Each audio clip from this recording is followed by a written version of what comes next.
जय हिंद, जय महाराष्ट्र। आपण पाहत आहात न्यूज एनी टाइम।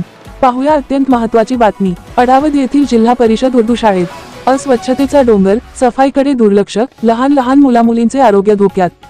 चोपडा तालुक्यातील अडावद येथील जिल्हा परिषद उर्दू मुलामुलींच्या शाळेत आणि शाळेच्या आसपासच्या परिसरात अत्यंत मोठ्या प्रमाणावर घाण पसरल्यामुळे येथे शिकणाऱ्या विद्यार्थ्यांचे आरोग्य धोक्यात असल्याचे स्पष्ट संकेत मिळत आहेत। शाळा सुरू व्हायला 4 ते 5 दिवस उलटून सुद्धा येथे साफसफाई करण्यात आली नसल्याचे चित्र आहे। विद्यार्थ्यांच्या काही हितचिंतकांनी न्यूज एनी टाइमला संपर्क साधून जिल्हा परिषद उर्दू मुलामुलींच्या शाळेत अत्यंत घाण पसरली असल्याचे सांगितले। सदरील फोन कॉल आल्यानंतर तेथे जाऊन पाहणी केली असता परिस्थिती खूप वाईट असल्याचे दिसून आले।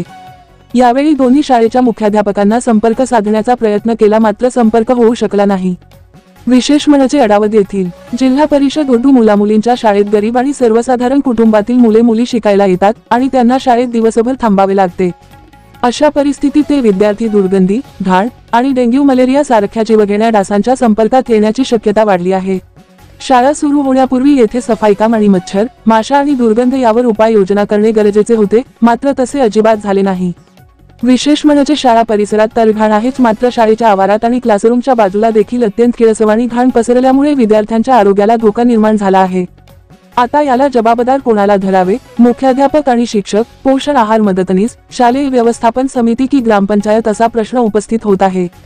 कोण्या विद्यार्थ्यांना डेंग्यू मलेरिया सारख्या आजाराला सामोरे जाण्याची वेळ येईल आणि रोगराईत वाढ होईल, या अगोदर येथे स्वच्छता करणे गरजेचे आहे, कारण उद्या सोमवारपासून पुन्हा शाळा सुरू होत आहे।